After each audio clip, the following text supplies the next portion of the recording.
Hello friends, আজকে আমি আপনাদের সাথে শেয়ার করবো একদম শুকনো শুকনো দই ভেন্ডির রেসিপি, একদম নিরামিষভাবে। চলুন দেখে নিই। নমস্কার বন্ধুরা, পম্পি কুকিংয়ে সবাইকে স্বাগত জানাচ্ছি। আমি কিন্তু এই ভেন্ডিটার মধ্যে না রসুন না পেঁয়াজ ইউজ করেছি, তাছাড়া এত টেস্টি হয়।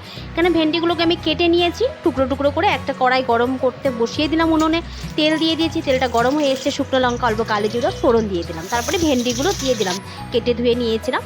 তো আপনারা চাইলে পুরো গোটা গোটা দিতে পারেন। তার একটু ভেজে নিলাম, ভাজার পর একটু হলুদ, তারপরে একটু পরিমাণ মতন লবণ, এগুলো একটু দিয়ে দিতে হবে। একটু জিরে গুঁড়ো পাউডার 1 চামচ করে দিলেই হলো।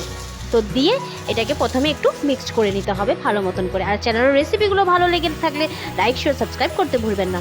তো একটু ভেজে নিয়ে 1-2 মিনিট, তারপরে একটু চিনি দিয়ে দিলাম আর দিয়ে দিলাম দই। ছোটো বাটির আধা বাটি দই দিয়ে দিচ্ছি, আপনারা চাইলে আর একটু বেশিও দিতে পারেন। তো দইটা টক দই, কিন্তু এটা ঘরে পাতানো, দিয়ে একটু কষিয়ে নিলাম 2 মিনিট মতন। কষানোর পর আমি একটু লঙ্কার গুঁড়ো দিয়ে দিলাম, সেটা অপশনাল, আপনারা চাইলে কাঁচা লঙ্কাও দিতে পারেন। তো কষিয়ে নিয়ে তারপরে একটু ওই দইয়ের বাটিটার থেকে একটু জল নিয়ে, একটু যেন সাদা সাদা হয়েছে, তো জলটা দিয়ে দিলাম। তো এখন একটু ফুটিয়ে নিচ্ছি যাতে ভেন্ডিগুলো সেদ্ধ হয়ে যায়। এরকম মাখা মাখা করে নামিয়ে দিলেই হলো। এটা কিন্তু রুটির সাথেও খেতে পারবেন, ভাতের সাথেও খেতে পারবেন, এতই টেস্টি। আর উপর দিয়ে একটু কাসুরি মেথি একটু অপশনাল দিয়ে দিলাম আমি। তারপরে একটু নাড়িয়ে এখন অফ করে দিলেই হলো। একদিন রেসিপিটা অবশ্যই বাড়িতে ট্রাই করবেন। আর সবসময় ভালো থাকবেন, পজিটিভ থাকবেন, খুশি থাকবেন। Take care, bye by.